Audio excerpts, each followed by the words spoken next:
नमस्कार, आप देख रहे हैं अश्वमेघ न्यूज और मैं हूं आपके साथ मानवी ठाकुर। मध्य प्रदेश में कमलनाथ सरकार के दौरान पावरफुल मंत्रियों में शुमार रहे पीसी शर्मा को एमपी हाईकोर्ट से बड़ा झटका लगा है। हाईकोर्ट ने उनकी चुनाव याचिका रद्द करते हुए भोपाल दक्षिण पश्चिम के विधायक भगवान दास सबनानी को राहत प्रदान की है। दरअसल ये याचिका प्रदेश के पूर्व मंत्री पीसी शर्मा ने दायर की थी। याचिका में कहा गया है कि नवंबर 2023 में मध्य प्रदेश में हुए विधानसभा चुनाव में उन्होंने भोपाल की दक्षिण पश्चिम सीट से कांग्रेस के प्रत्याशी के रूप में चुनाव लड़ा था, लेकिन भाजपा के प्रत्याशी भगवान दास सबनानी ने सरकारी मशीनरी का दुरुपयोग करते हुए चुनाव में जीत हासिल की। उन्होंने याचिका में दलील दी है कि मतदान और मतगणना के बीच लंबा समय होने के बावजूद भी मतगणना के दौरान इलेक्ट्रॉनिक वोटिंग मशीन की बैटरियां 99% भरी हुई थी। इसके साथ ही उन्होंने दावा किया है कि जिन ईवीएम मशीनों की बैटरी 80% से कम थी, वहां कांग्रेस को ज्यादा वोट मिले हैं। सुनवाई के दौरान अदालत ने पाया कि याचिका में पर्याप्त तथ्यों का समावेश नहीं है, लिहाजा तथ्यों की कमी के चलते याचिका को कोर्ट ने सुनवाई योग्य नहीं पाया। ये भोपाल दक्षिण पश्चिम विधानसभा क्षेत्र का प्रकरण था, जहां से भगवान दास सबनानी जी नवंबर 2023 में हुए चुनाव में 15,883 मतों से जीते थे। जो भारतीय जनता पार्टी के प्रत्याशी थे। कांग्रेस की तरफ से श्री पीसी शर्मा जी ने चुनाव लड़ा था, वो चुनाव हार गए थे। पीसी शर्मा जी जो हैं वो कांग्रेस के समय में मंत्री भी रहे हैं मध्य प्रदेश शासन में। उन्होंने जो इलेक्शन को चुनौती दी, उसका आधार ये था कि मतदान के समय और मतगणना के समय जो ईवीएम मशीन का उपयोग किया गया, तो मतगणना के समय पर अधिकांश ईवीएम मशीनों की जो बैटरी थी वो 99% से अधिक चार्ज थी, जबकि मतदान के कई दिनों बाद मतगणना हुई।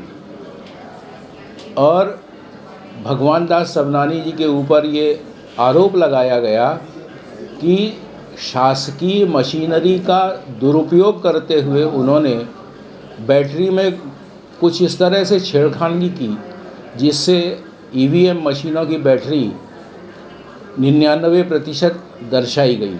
उनका आरोप ये भी था कि जिन मशीनों में 80% से कम बैटरी पाई गई, वहाँ और पीसी शर्मा जी ने चुनाव जीता था, मतलब उनको अधिक मत मिले थे।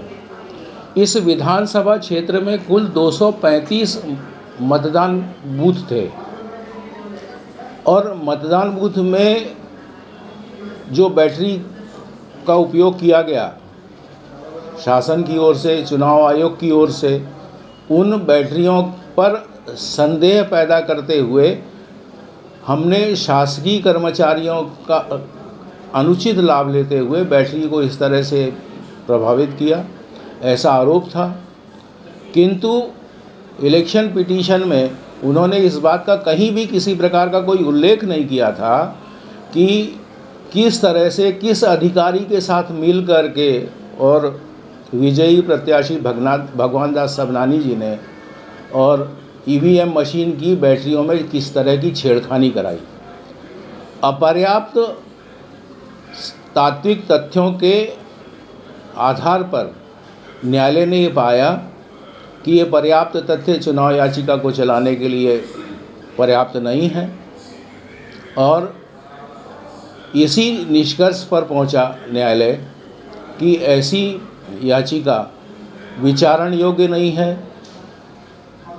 श्री भगवान दास सबनानी जी की ओर से आदेश 7 नियम 11 व्यवहार प्रक्रिया संहिता का आवेदन प्रारंभिक रूप से याचिका निरस्त करने के लिए प्रार्थना की गई थी। उस आवेदन को न्यायालय ने पूरी तरह से स्वीकार किया और श्री पीसी शर्मा जी के द्वारा प्रस्तुत की गई